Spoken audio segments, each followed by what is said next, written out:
Hey there, Sully. Oh, boy. Hey, we're back from Boston. You couldn't even silence your phone. I forgot to turn my iPhone off. I'm drinking my Sam Adams. I'm going to the Straight Pride Parade. Not on Semler's watch, you're not. No. It's so weird that you're wearing the headphones and I'm not. Yeah.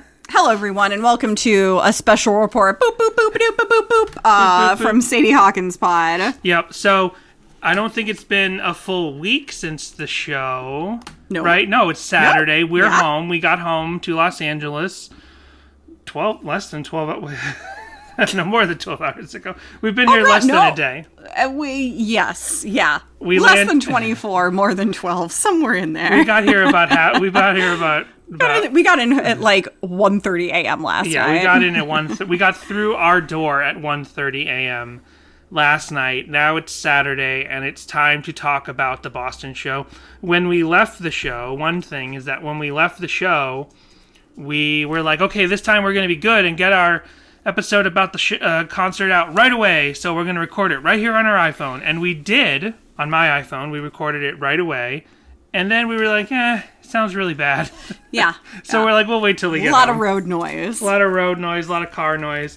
But we're going to release that as a Patreon episode, just so you can hear what it was like. And we owe our patrons a lot of content. We got 6 days to get 2 episodes of Patreon out. You slurred a bit, so it sounded like you said we love them, and we do love them. I'm not sure what you meant to say, but...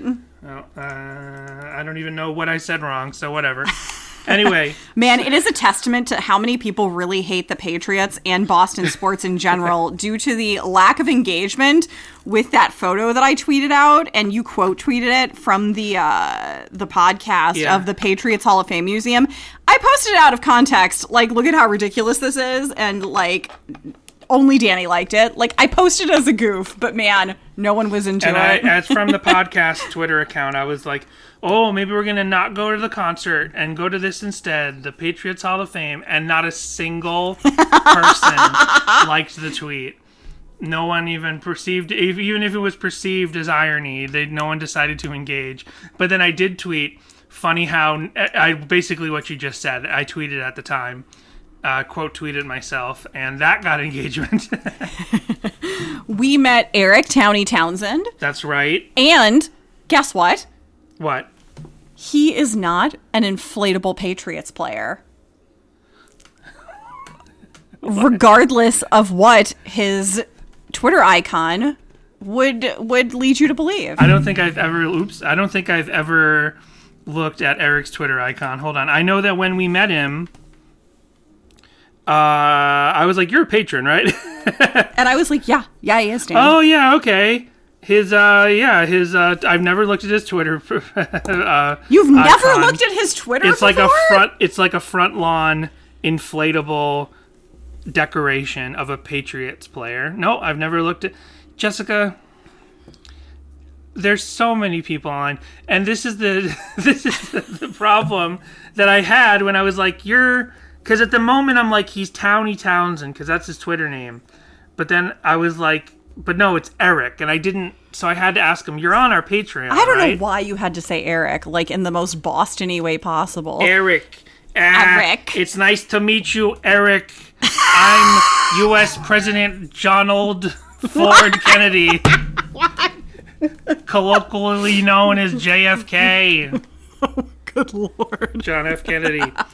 Man, so we got there really early. Yeah, so, and our Orlando wrap-up podcast, we started with all the cute crap we did. Made it all about us. We'll do it backwards this time. So the Relient K fans, we'll talk about our Relient K experience first. Then we'll talk about all the fun stuff we did in Boston so that our fair weather listeners can just get the Relient K talk, and then the real Sadie Hawkins pod listeners can stick with to hear about Boston. So, sorry, go ahead, Jess. We got there early. And we were just like walking by, kind of scoping out the area. Parking, very difficult in that area. What's up with that? Also, weird area. It's by Boston University. Go BU, I guess. don't really go BU, because why are there no pubs or bars in your area? Oh my gosh, it's the only like mile-long stretch in Boston where there isn't a single bar. I'm like, what is this? Are we in the Mormon section? I don't understand. It's right down the street from Alston Village, which has a lot of pubs and stuff like that.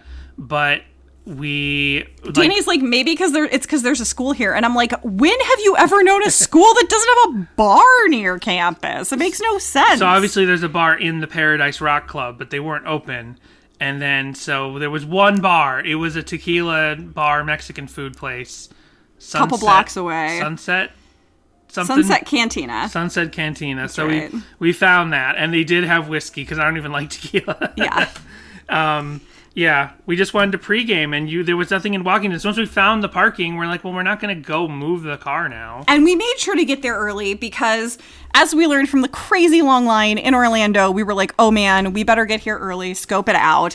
And already quite a few people in line there. And so there was a lot of West Coasters. There was like Portland, Oregon, and Utah, and at the front of the line, super ready. Yep. There was Tia and some other people in balloon ride shirts. And when I went up to them and I was like, are you guys in line for Relient K? They're the first like 5 or 6 people in line. And I was like, you guys are here for Relient K? And they're like, yep. And I'm like, well, if you like podcasts. And then I handed them stickers. And in that moment, I was very vulnerable. I was like, they're probably going to say, like, no, we don't like podcasts. And we don't like you. Go away. But instead, the whole group at the front of the line was like, oh, awesome. And one of them, Tia, was already a listener. We just followed her on Twitter today. I found her because she tweeted at Schneck, and Schneck retweeted that. And I was like, oh, that's her. So I just followed her. So that was awesome. Then we went to the bar. Yeah. We went to the record store that's right there, In Your Ear Records. And then after we got back from the bar, we got in line. And by then, we were like 30th back. But that's not bad. We still got right up front. Well, kind of second row in there. Yeah, so we were really close compared to Orlando. And I've already forgotten the numbers. I had them written down at one point. But yeah, so Orlando was a 1,500-person venue that was 2,100 that shoved became in. 2,100 people shoved in. The Paradise was something like 800, I think, is what I saw online, and whether or not, and I don't think it was packed in because there was plenty of room to breathe. There was definitely I mean, everyone was kind of up to the front, of course, but by the bar and the restrooms and the space underneath the balcony, there was plenty of room to stretch.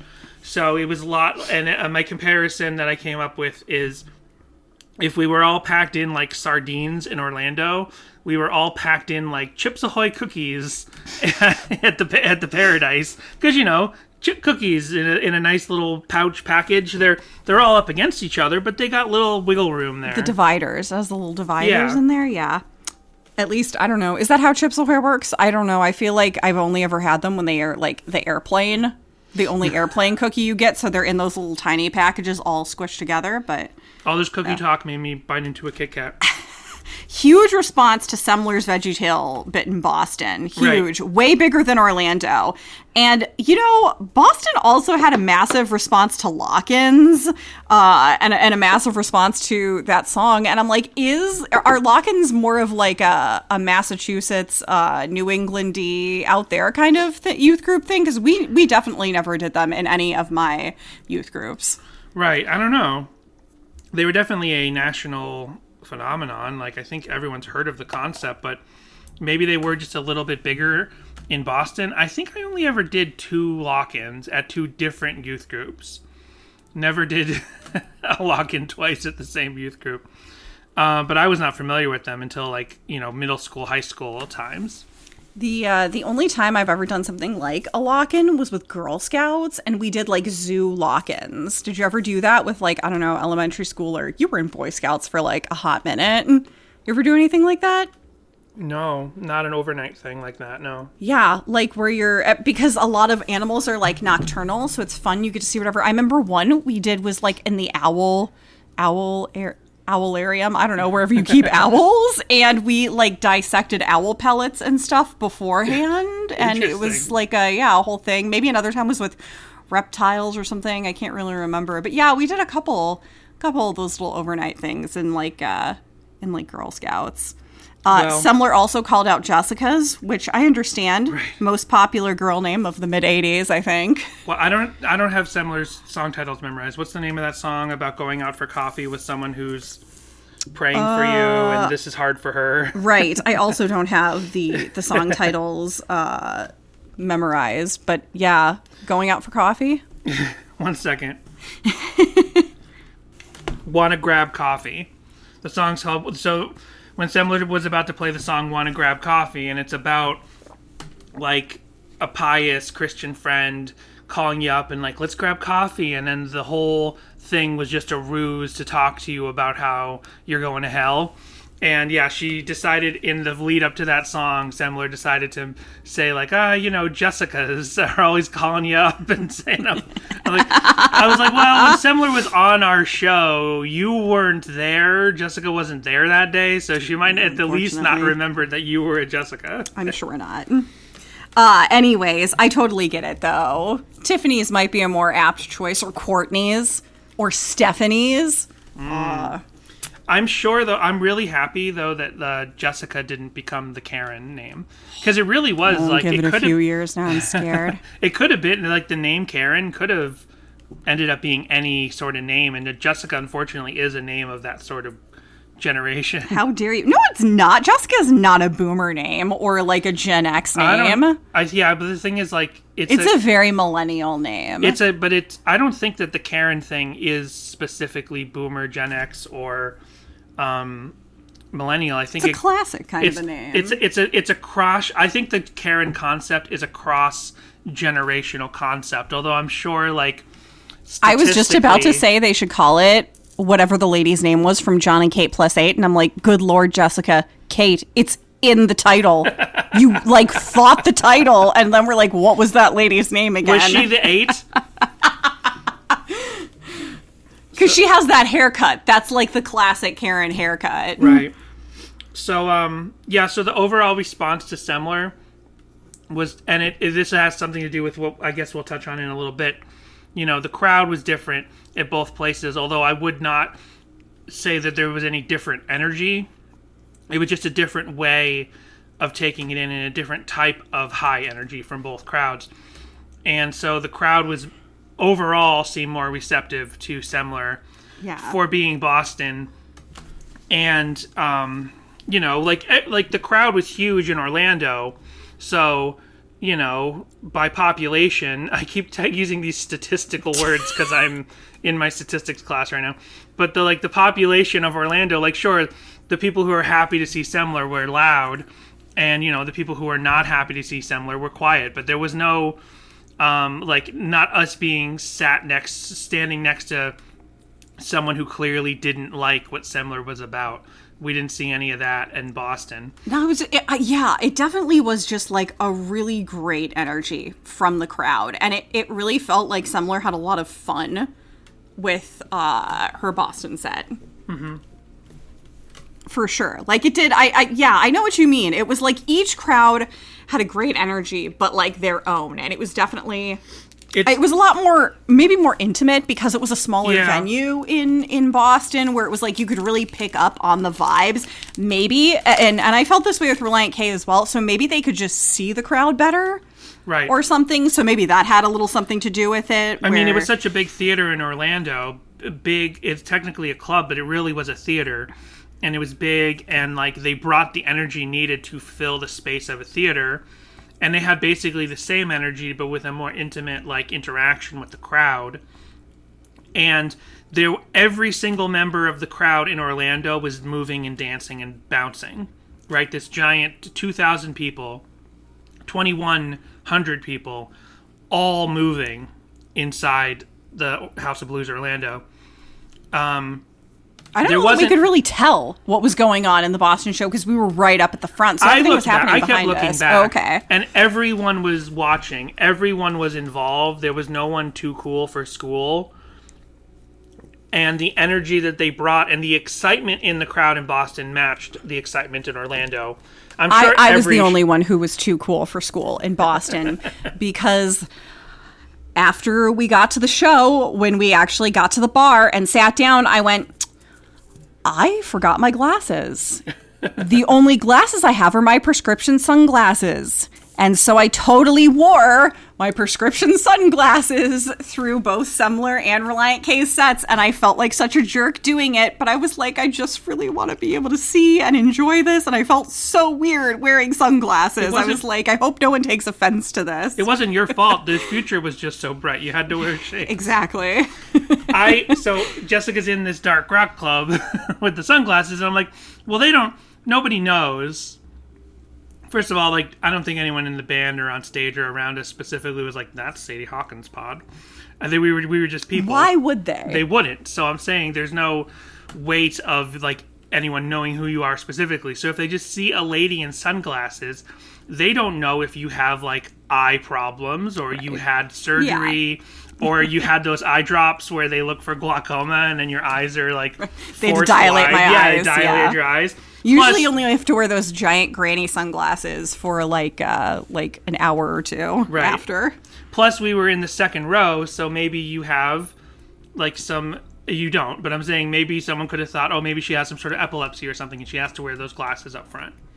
Yeah, Thiessen did make eye contact with me, or, well, at least looked at my sunglasses during Which to Bury.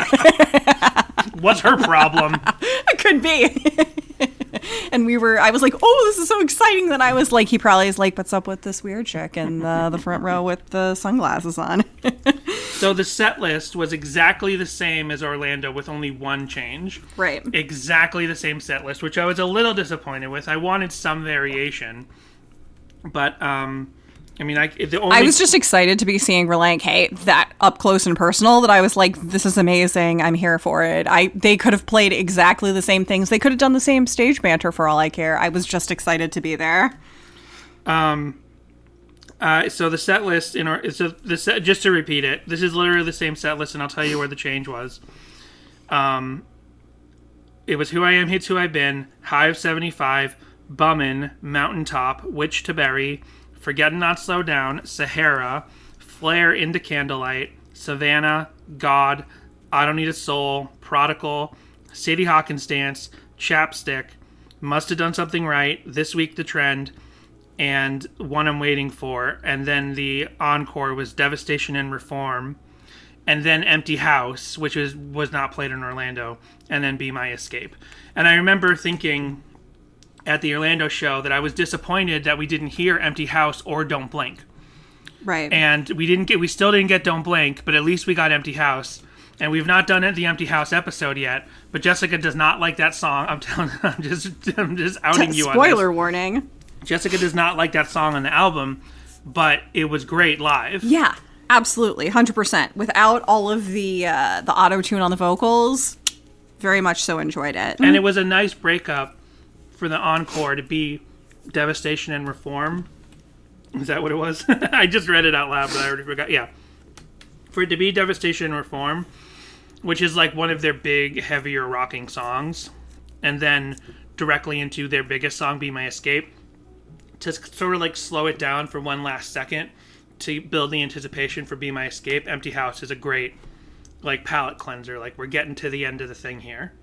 And I guess it kind of makes sense at the Orlando show being such a massive show that they didn't need to bring that energy down for such a massive crowd and just like keep the energy up and everyone will be out of here in 2 minutes sooner. Yeah. Thiessen's girlfriend Alistair was there, as well as his aunt and uncle from Maine were also there. His uncle who did the album art for Forget and Not Slow Down. Right. And this cleared up some confusion that I've had talking to listeners over the last couple of years of this show, because there's no like Thiessen family Wikipedia. So how do you figure these things out necessarily? But Thiessen had an uncle who died, and I didn't know that until we started this podcast, and I talked to fans who knew that. And then some people were like, wasn't it the uncle who did the cover of Forget and Not Slow Down? And I was like, oh, if you say so. But then later I saw he had his Instagram with his paintings, and I'm like, oh no, he's not passed away, he's still with us. It was the brother of that aunt. So the brother of Thiesen's aunt, his uncle, it was the uncle that passed away, and it's the husband of his aunt that is still with us and did the painting for Forget Not Slow Down. Gotcha. Okay. Yeah. So that's kind of where the confusion. I mean, they're both related to that one aunt, so maybe that's where some of the extra confusion comes in. But that's what it means. That clears that up. But it was really cool that they were there, and he introduced them for Mountaintop, which mentions, the church in the middle of Maine, don't remember where, and the blue vase with the missing piece. So he's like, oh... doing stuff with family, and Yeah. So that was cool.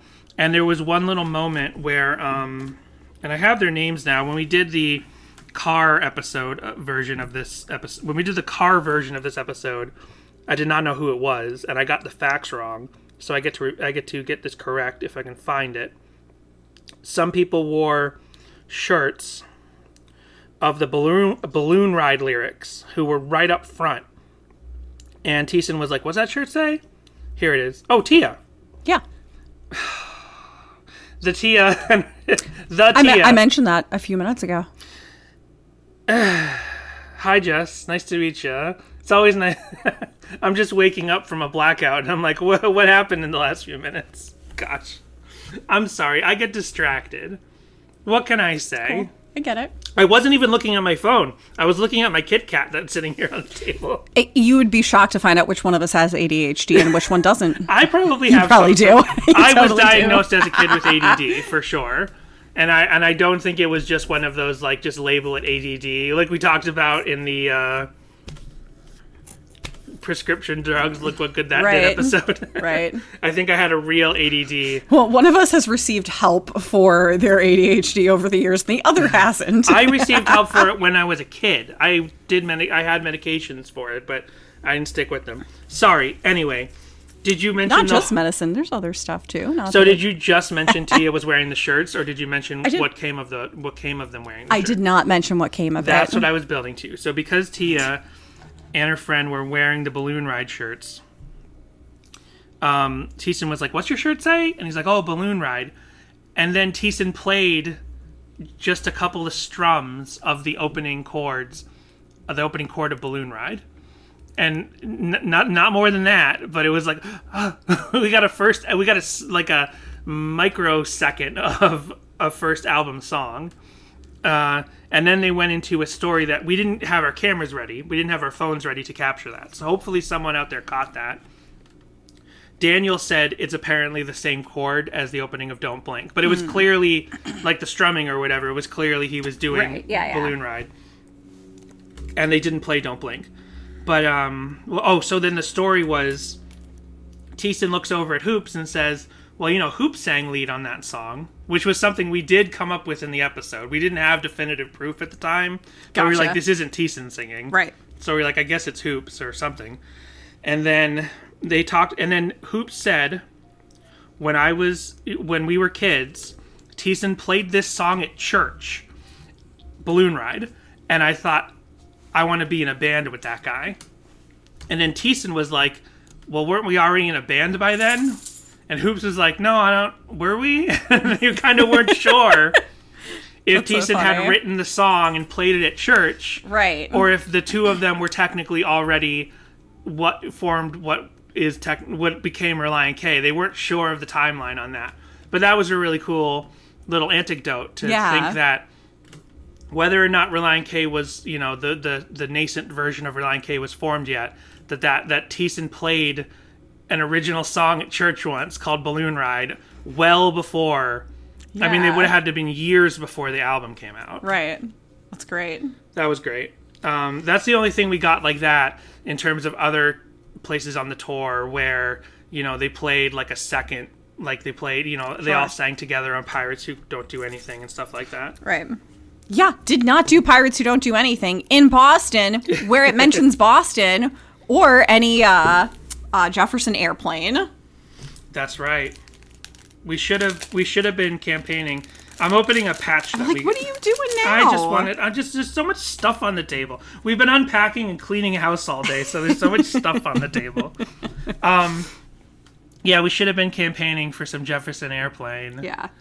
put on some Jefferson Airplane? That we could have used the lyrics of the song. It's like, hey, Relient K, why don't you put on some Jefferson Airplane in Boston? Because we are trapped and enclosed in this club with you. Exactly.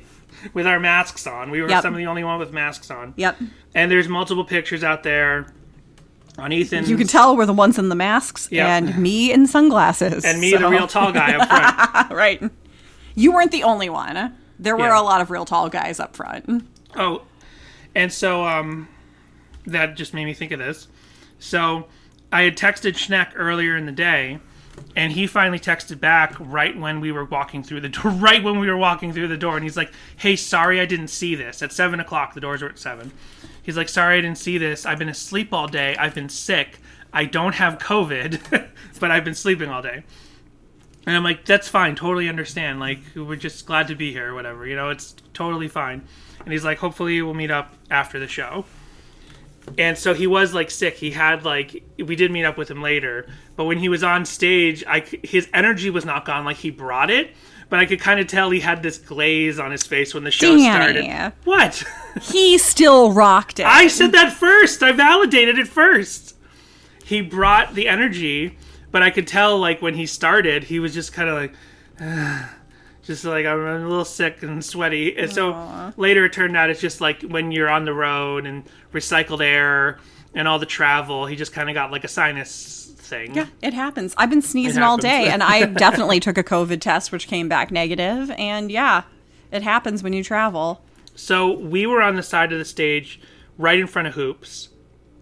And then to our right, looking at Hoops, to our right is Thiessen and his piano. And, you know, Ethan is behind the two of them, but then all the way on the right, away from us, is Schneck and his glockenspiel, and his guitar.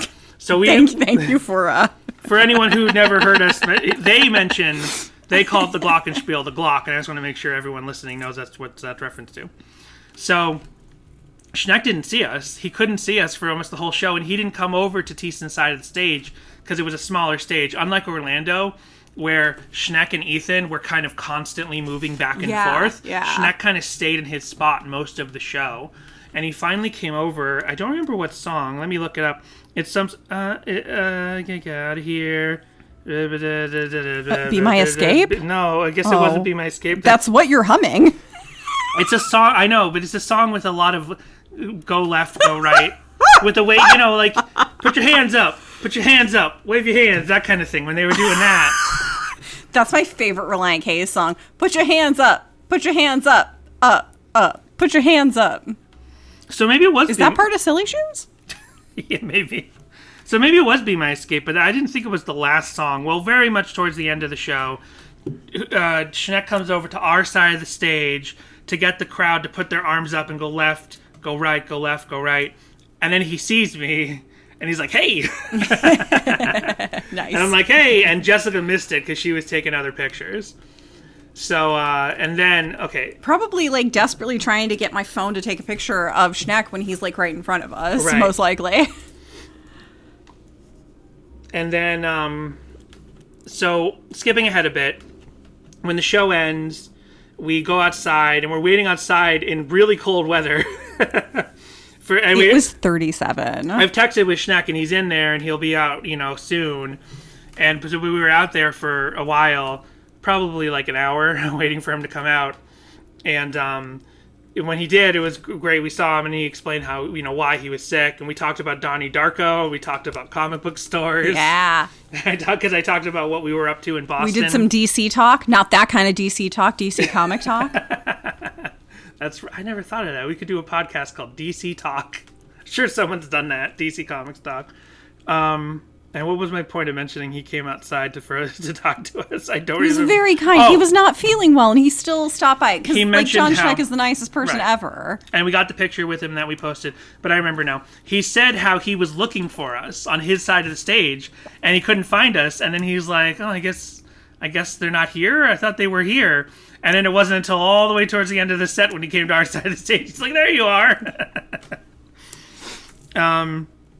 We saw Ethan for a second, but we didn't actually talk to him because he walked past us while, you know, we were talking to John, and I could have been like, "Ethan," And he would have been like, hello. And I would have been like, we're from Sadie Hawkins Pod. And he probably would have been like, oh, cool. And I would have been like, where's my Super Toads poster? He promised to send me an old Super Toads poster, and I haven't gotten it yet.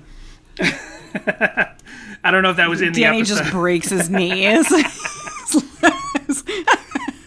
We get a text from Josh. He's like, why was Ethan limping at my show? Exactly. But we did see Semler outside as well, because we'd never seen her in person or talked to her in person. Yeah. And I was like, hey, we're from Sadie Hawkins Pod. We talked to you like 2 years ago. We talked to you 2 years ago. And we mainly just talked to her about this, like, meteoric rise that's been happening, how amazing it is, how, like, she only had a little bit of music at the time, and she was mainly known for the TikTok and films that she had, and now how this has just catapulted her, and how amazing it is, and I said how I consider it ordained, like in an ironic sense of using that word, but meaningful. It, like, honestly, like, it should have happened, and it did happen, and it's amazing. So that was great to talk to her. And not like when your dad said that Sarah Palin was ordained to become the first female president of the United States. Right. Which might still happen. You don't know. I don't know. Who's running in 2026? Oh, let's not go there. So. Also 2024. Where are you, Danny? Oh, I don't know. They're gonna make they're gonna extend Biden by 2 years, just especially. And I forgot to mention, so when we were waiting outside for John to walk outside, and before Semler walked outside, Thiessen walked outside.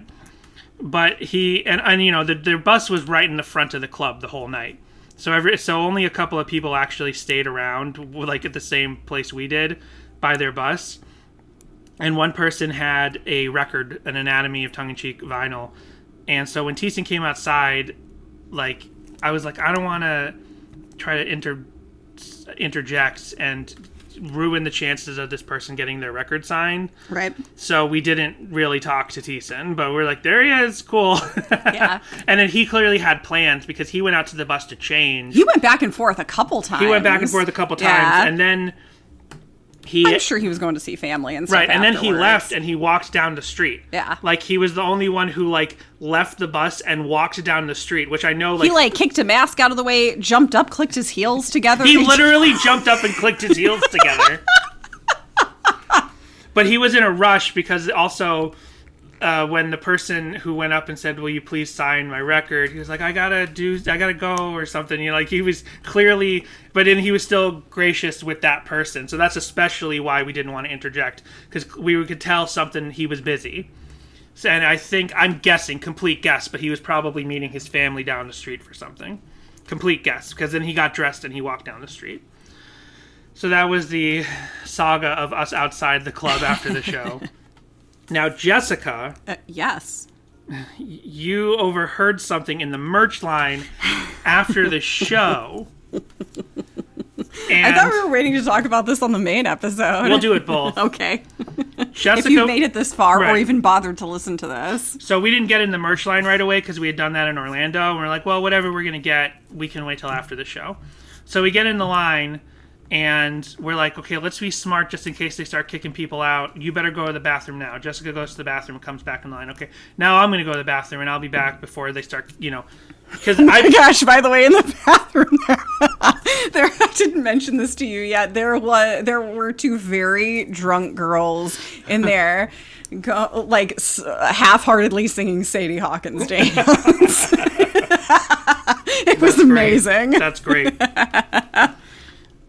So I've been to many... Sadie Hawkins dance in my khaki pants. So I've been to... That's amazing. So I've been to many shows where, like, after the show's over, the staff wants you out. Sure. They want to get out. They want to go home. Heck yeah. But they can't... Let them go home. They can't, like, harass the people in line for merch, really. So they don't bother with those people, but if you get out of that line to walk around, they'll say, guys, gotta go. And you're like, oh, I'm waiting for my friend in the merch line. Nope, you can wait outside. Get outside. That's happened to me a dozen times. So I'm like, so we were like, we gotta go to the bathroom now. And then we'll wait in the merch line just in case they kick us out. When I leave and leave Jessica in line, she's like, I come back and she's like, I gotta tell you about something later. And I'm like, okay. Well, she heard someone behind her in the merch line. So she obviously couldn't tell me the story right then. And she tells me the story, and she's like, I heard the people behind me in line say, I always thought John Schneck... Now, maybe you've seen this online, us talk about it, but this is the actual quote. I always thought John Schneck was an asshole. Yeah. But then I realized it might be John Warren, or maybe it was Ethan. She did say, this individual behind me did say, they were like, I always thought I hated John Schneck. I thought he was an asshole. And then they're like, but now I think maybe it was John Warren, or maybe it's Ethan. And I was like... None of them are assholes. No! You just named 3 of the most lovely people who, like, have given this lowly podcast their time on numerous occasions. Like, I was ready to fight. So, I don't know who knows this. Now, you probably saw that there was an account called Overheard at a Punk Show, and that what Jessica overheard, minus the asshole part, got posted to that account. Because I did not relay it that way to Danny when he was like, I sort of gave it the more fun-ish. Yeah, just took out the phrase asshole to make it a little bit more fun. So it got posted to Overheard at a Punk Show, and Relient K retweeted it, and John Schneck retweeted it, and it was funny. Now, I don't know who does or doesn't know this, but I run Overheard at a Punk Show. So Danny literally was like, oh, can I post that? And I was like, oh, yeah, I guess. And I didn't know he was going to credit me, so then I felt really weird about it. Well, I always credit people. So, I don't know. I run this account called Overheard at a Punk Show. I originally created it as a fake meme account, and the idea was I was going to say all these, like, trite, insipid things, and the joke was going to be how, like, punk rockers are now like middle-aged parents. So it was going to be like a negative approach, at a negative approach concert at the Middle East in Cambridge, Massachusetts. When then what's overheard is, do you want to bring the kids over for lasagna on Thursday? That was the joke. Because it was born from, we went to a Slick Shoes. The Slick Shoes live album taping. And we overheard people talking at like 2 older punk guys talking about their mortgages. No. It was something like, it was something I could go and look up it was the very first post I made, but this one was real for sure. But it was something like, when you start to see the love in their eyes, or when you start to see the intelligence forming in their eyes, it's so beautiful. When you start to see the thoughts in their eyes, it's something like that. Something about like children, right? And in their eyes, you see them; they're growing in their eyes. And I'm like, oh my god! I was just like, that's nice, but I didn't go to a Slick Shoes show to hear like the most like over saccharine thing about adulthood and parenthood. So that's the day that Overheard a Punk Show was born. Now that first one was real, but for the first couple weeks, they were all fake and based off of that one. Almost immediately, people started finding the account, unlike all my other like MXPX memes and They Might Be Giants memes and Scott Pikachu. It's Danny's one account that really took blew off. Up because everyone thought it was real. And I started getting submissions immediately, and I was like, well, I guess this account is real now. And then I got 14,000 followers like in a matter of months. And the last 2 years, I only post like 3. I used to post stuff like every day because I got so many submissions. But now I get so few submissions since COVID hit, yeah, that I only post like maybe 4 times a month now. And so when Jessica had an overheard thing, I'm like, great, I got content for that account today. And then Relient K is retweeting it, and John Schneck's retweeting it, and all that stuff. And of course, I reposted it from the podcast account as well. And then today, and 5 hours before we started recording this podcast, but then we didn't see it for like 4 hours. We go to dinner right before we decided, right before we were going to record this episode. We went out to dinner to get New Orleans food. New Orleans. Oh, good Lord. Goodness gracious. We went out to get New Orleans food at here in Sherman Oaks, the Mardi Gras Tuesday. It's called Mardi Gras Tuesday or something. And we're just done with our meal. Jessica gets up to go to the bathroom. She left her phone on the table, and so I'm looking at her phone, and I'm like, what? I was about to like her photo. She had taken a photo from the Boston show of Thiessen pinching Matt Hoops's cheek, and Jessica. It was such a great photo. Jessica I don't know if I'm supposed to tell your secrets, but you did put it through the Lightroom app and make it extra beautiful. But it was already framed perfectly, and it had these amazing light I just spheres. took it with my iPhone. It just took it with her iPhone. But it was such a great photo. And Matt Hoops had liked it right away when you posted it a couple days ago. Well, then today, Relient K's official Instagram regrams it. And Jessica's not there to see this. I'm holding her phone, and I'm like, I got what? Because when I liked it from your account on your phone. We use each other's phones. Yeah, Danny had left his phone at home, and so he had the itch, and I, never take my phone with me. Like, when I go to the bathroom or whatever, I just leave it on the table. So he, picked it up and was scrolling through. And I was like, oh, Jessica forgot to like this photo that she posted that I guess I reposted to Sadie Hawkins Pod. No, wait. What is this? This is the official band account. It was a big day for abstract ratio across the Relient K socials. Because you got retweeted for the overheard thing, and you were credited in it, and then you got regrammed. Time for me to make an announcement. I run the Relient K social media accounts now. I'm their new social media manager. Just kidding. So amazing things happening today. Yeah. Would you say, Dan, that life right now is on the up and up? I would say that because next week we're talking about... This week? Technically. No, it is technically next week still. Yeah, because today's Saturday. That's right. Because next week we're back to normal. We're talking about the song Up and Up. Oh, wait. Uh-oh. Oh, no, good. I was like, wait, when's April 1st? Oh. We were going to do an April 1st thing, right. but that's a Friday. Right. Do we know what we're doing this year? I guess we always... No. I mean, don't give it away. I feel like you told me you had something a couple weeks ago. I don't remember what it was now, Should though. we do the second Deathbed movie that has Joe Estevez in it? Maybe. Because we did the first Deathbed movie that was shot with a bunch of nobodies in the middle of nowhere. Deathbed, the bed that eats, yes. But then they did the remake of a sort in the 90s with Joe Estevez in it about the couple that gets like a downtown loft and there's an evil bed in it. It's like a pseudo sequel because the original maker of the original Deathbed movie, The Bed That Eats, lost the rights to their own movie. Gotcha. And they got sold to a different company. And they didn't really make a sequel. They just took the basic premise of a bed that eats and they put it in an upscale yuppie loft apartment. Gotcha. Oh, and I think it makes like the wife or the girlfriend in the house like kind of like extra. It like takes over her like libido. Okay. Makes her like. She might bring men back to the bed. Okay. Much more involved than the original Deathbed, which is just a bed in the middle of the wilderness I'm that interested. people lay down in. Right. In a castle. Yeah. A castle-like room. Okay, I'm interested. We'll see. We'll talk about it. Brady, if you want to throw us another $100 to do this again.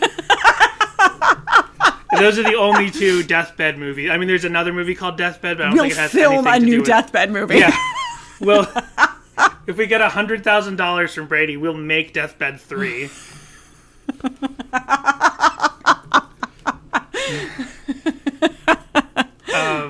That was a good place to end, but I'm just trying to make sure we didn't forget anything.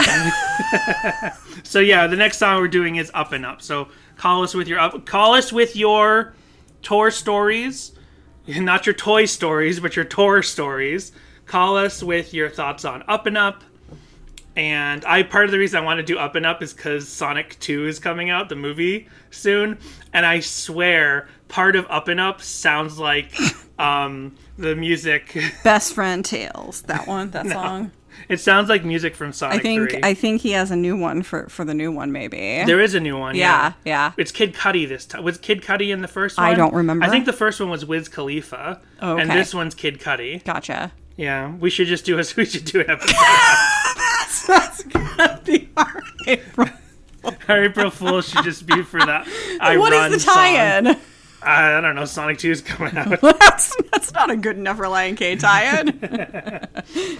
Well, thanks for listening. Thanks for listening, and don't 402-95 Sadie, so you can tell us how your attendance of the tour. I was trying to say I couldn't think of the word attendance. Yeah, so I was going to say your involvement. Hey, if you're involved in the tour, give us a call. And Heck yeah. Know. Oh, I gotta find out what the name of Relient K's merch guy is, because I was wearing my cool guy jacket, which is what I call. I've had it for a couple of months now. I bought a Levi's it's a jean jacket, but Jessica did the patches on the back, and I put pins on the front. I didn't overdo it. Very tasteful. Everything's placed. Only, things I care about. Sure. I call it my cool guy jacket now. He does. I have a fishbone pin on it. And Relient K's merch guy was like, "Oh, I love your fishbone pin." I was like, "Oh yeah, thank you." He's like, "That's one of my favorite bands." I'm like, "Mine too." It actually is. Like, Fishbone's probably my favorite band. Yeah. I just can't really do anything creatively with Fishbone because they're African American, and it's not my place to make memes or talk in a podcast form about a band whose life experience absolutely is not mine to speak about. But they are they're really awesome activist band and stuff. Right. Yeah. So there's that, and we'll catch you next time on the Up and Up. Did you have anything else to close with? So thrown off because this isn't our usual Oh my gosh, style. you just keep going. Just keep going. Just keep going. Just keep going.